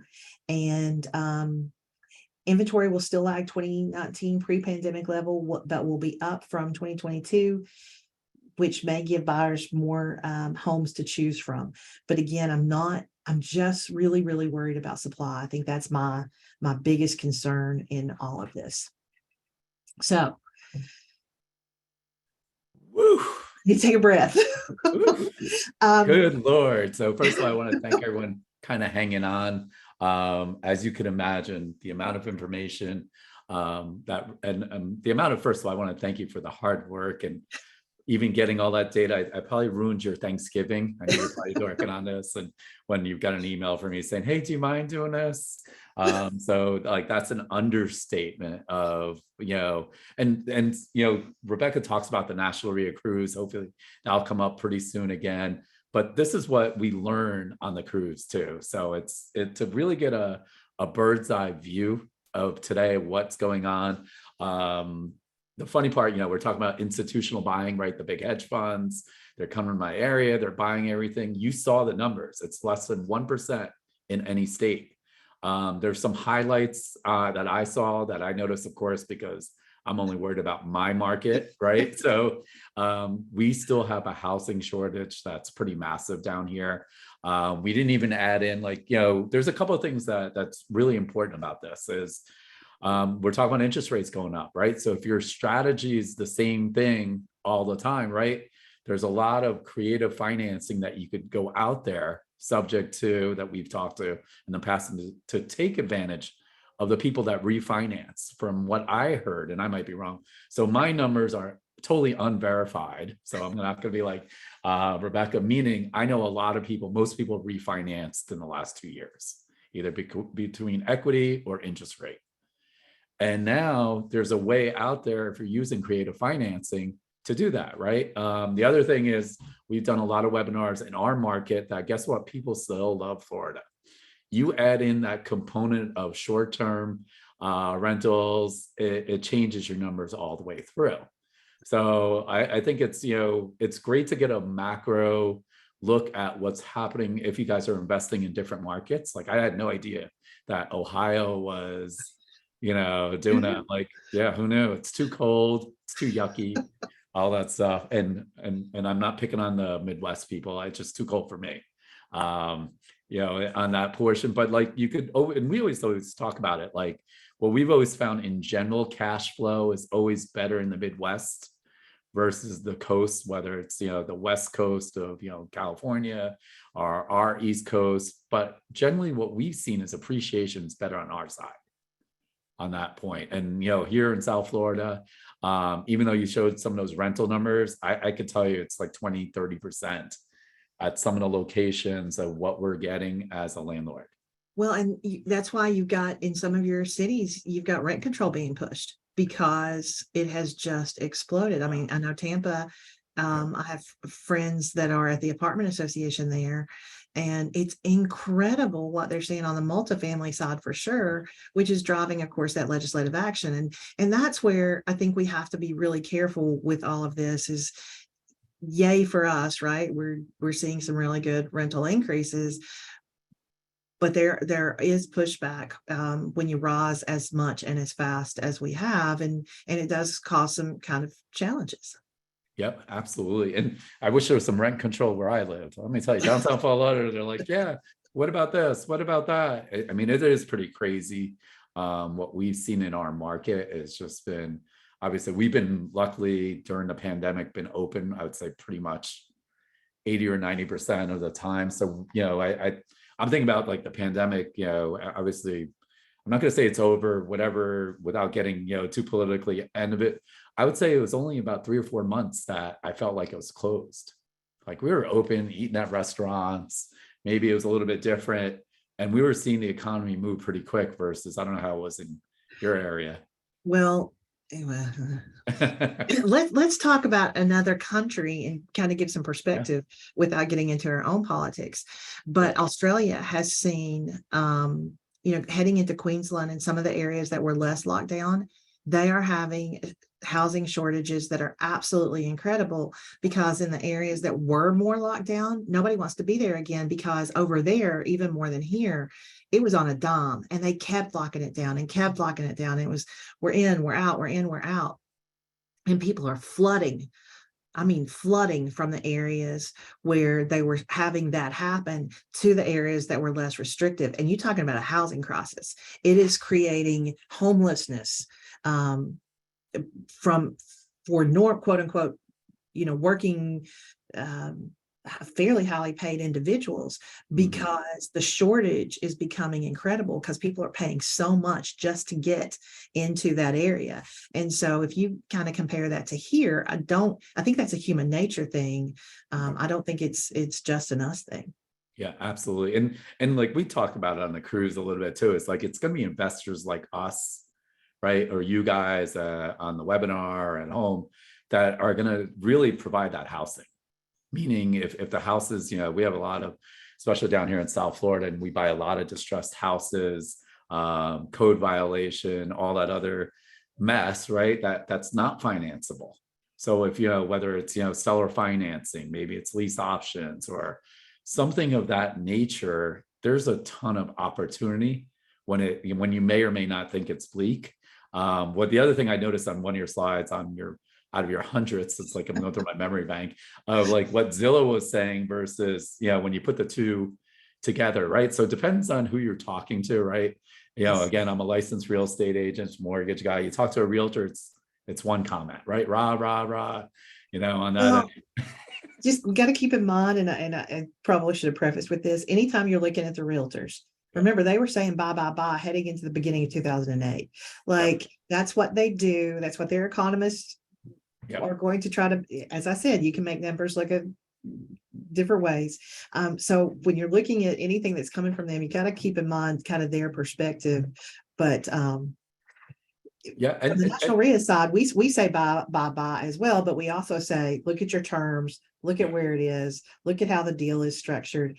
A little different perspective. Yeah, and the thing is, like, it's like using the right leverage, right? Whether you're using terms like, whether it's seller financing from other investors, right? And what's important now is, like, we've seen, I think, almost 30 to 40% appreciation in some markets down here in the last 2 years. Well, some of those people want to get out, right? And for me, I'm okay if the terms are good, right? I'm about cash flow, and I'll have multiple cash strategies. And if I'm using almost zero money or very limited money and it's cash flowing, I almost want to say my return's almost infinite, right? And then you add in a short-term rental concept or any of these other things out there.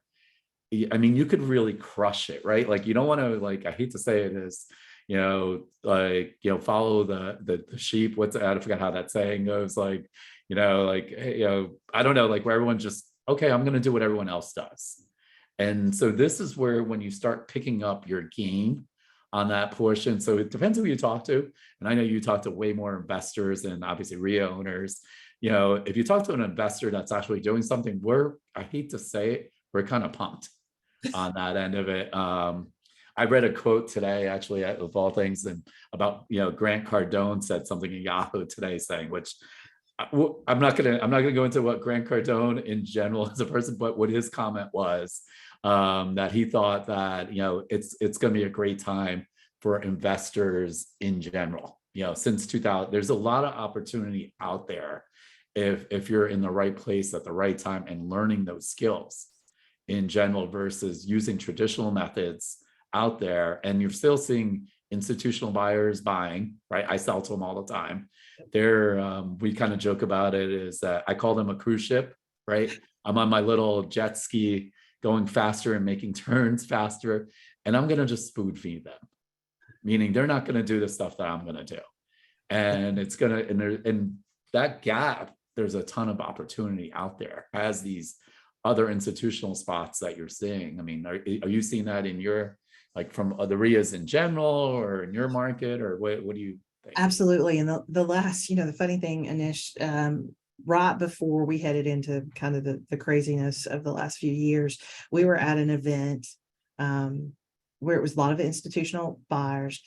And they put one of their young guys straight from New York, fancy suit, shiny shoes. We're in Memphis now, mind you, in Memphis, put him on stage and he starts begging for basically any of the investors, because we had brought the Memphis REIA group there as attendees, and begging people in the audience to help with bringing him properties. Because look, they've got this kid door knocking. So they're trying to use our strategies without any of the mindset and without being part of the community. So they have this kid in a suit and shiny shoes walking the streets in Memphis, trying to door knock like we door knock. You can imagine how effective that's being. It's just not. So in terms of the opportunity to sell to institutional, I think is huge. And as you said, just shifting your strategies. We didn't cover a lot of different things. We didn't cover here short-term rentals that are turning into, in some ways, a little bit of longer term rentals. We didn't talk about kind of fractional investing. So for those guys that want to be passive and are throwing, National REIA did a thing with ground floor and with Fundrise about if you want to throw a little bit of dollars into the passive and see what that's doing if you want to play with kind of the institutional guys and see where that goes. So there's all kinds of opportunities out there. You just have to be willing to be flexible. Yeah, And that's why you got to stay connected to your REIA, right? Is to Yeah. know what strategy is working. Because if you're 6 months behind in this market of knowing what's working and what's happening out there, you can absolutely get left behind. So being connected to a REIA is really, really important in this environment. Yeah, and I know we kind of talked about it on one of your slides a little bit about the millennials. So I'm going to be the first one to tell you in the cruise, you millennials out there, we're talking a lot of crap on you, saying lazy, don't want to buy anything. I sort of defended you guys. I said, oh, they come to my REIA and they're at least nice and they're asking all the right questions. And now we're going to be kissing your butt. So, and you proved us wrong. And now I know I'm officially old, is when you say like, you young kids, I mean, the point is you got to adapt to it, right? And oh, I know Alexa, she's already messaging me saying, yeah, you're right. So I might have to watch out for her at another time. She might, sucker punch me and you said what on that end of it. But like, it's changing. And what I really liked about that stat was the baby boomers are not buying as much, right? So if you're using the old strategies of, not using the internet, you're not using visual on that end of it. And even as an investor or realtor, and you want to move your properties, like, well, if you're not adapting to it, right? Like you're not where they're looking, you're not going to be able to move as much properties if you're in the rehab business or wholesaling, because they got some pretty deep pockets, right? So you got to be up on the trends, like that's, some of you guys know that if you've been following us, I've been doing a funny YouTube channel with Sean. It's one of our students. I'll have to send it to you, Rebecca. It's hysterical. Totally out of my comfort zone. He's hysterical is an understatement. But you got to start, doing different things, and you have to get out of your comfort zone. What worked even, 2 years ago may change on that. Oh, this is how we've done it. So you have to be really part of it. The other cool thing is I know a lot of you guys are in different markets. If you're buying, one of the best resources is definitely go to nationalrea.org. Look and find the approved chapters around the country. give them a call, right? If you're trying to buy in Ohio, call them up. If you're trying to buy in these markets, and usually they're going to be more than happy, right? If you need contractors or maybe buyers, and it's an easy way to get in, secondary, tertiary markets to grow your business. Well, and one of the things to keep in mind is, I don't know, I might be in trouble for announcing this, but you all are Wait, do you want me to stop recording? but you all are going to be one of our first test markets for the rollout of the HomeWorthy product. So your members, because you're one of the star groups, will be able to see that HomeWorthy data as they look at other places to invest and kind of drill down to the neighborhood level to see what's happening there. So we're not trying to compete with, some of the, like Privy, who is another provider of ours, not getting to that space, but seeing more about employment trends. What are the neighborhood trends? What has been the cycle of price appreciation and all of that. So your group will have that as one of the very first to experience it, hopefully with any luck, by February. So your students will be able to see that and make decisions about other areas and really dig into that as they make those phone calls to the other groups and say, hey, I'm interested in this neighborhood. I saw the great numbers. What's the reality there? Oh, that's awesome. Like it's, and that's why I love it. Like, that's why I kiss up to Rebecca. So give her that Indian guilt. So she always picks us first. So on that point. And first of all, I want to thank Rebecca. I know we're like 30 minutes over. Got to put in the chat. Did you enjoy Rebecca's presentation? Was this good information? A little bit different from anyone else? And if no one says yes, I'm never going to invite Rebecca. I'm keeping her all by myself on that end of it. She's going to tell me everything on that portion. So again, we think that, look, you got some super fans here for you. Like, thank you. Look at that, Rebecca. Just so you know, it's on her first day. She's a true professional, unlike me. So I have to be on my best behavior because she's like, you said what? You can't say that, Anish. Without a doubt. So like, can you imagine me trying to do this webinar and give you some information? It'd be about 3 slides. And I'm just going to say, hey, buy this, make some money, and do all the above. So that's the important part. That's what they really need to know anyway, though. Yeah, and so the other cool things I'm going to kind of leave this with before we leave. Also, it's Rebecca and the team, the executive team. They're the ones that negotiate with these big box companies. One of my favorite things, and I'm going to kind of put you on a spot. How much money did we spend as a national REIA group, give or take, at Home Depot?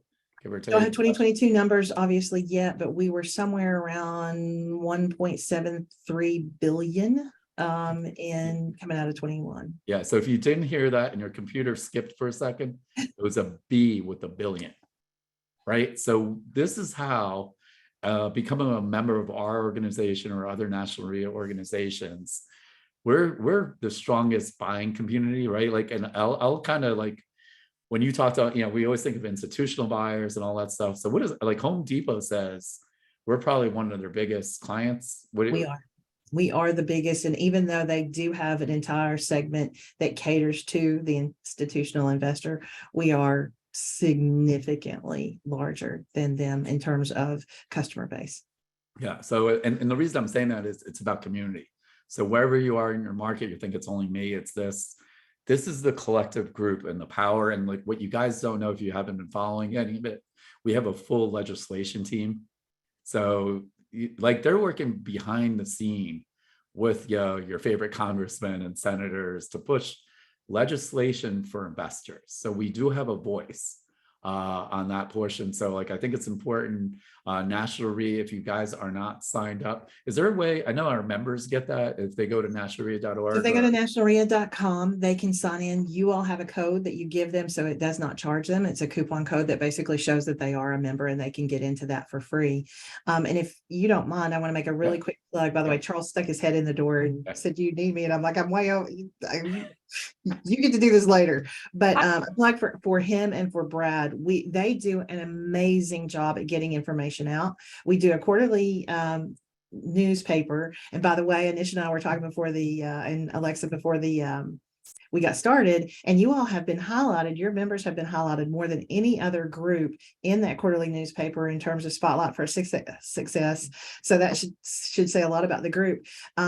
But between that, we do then a quarterly insert that runs every other one from the newspaper, and then we have a daily blog where between industry information, which is where I get a lot of my stats, is because Brad does a lot of amazing work keeping that updated every day, and legislative information is updated. So you get 5 posts a week that keep you updated on industry data and legislative activity that's happening nationwide and in spots around the country, so you can see what might be coming to your area and what you need to be prepared for.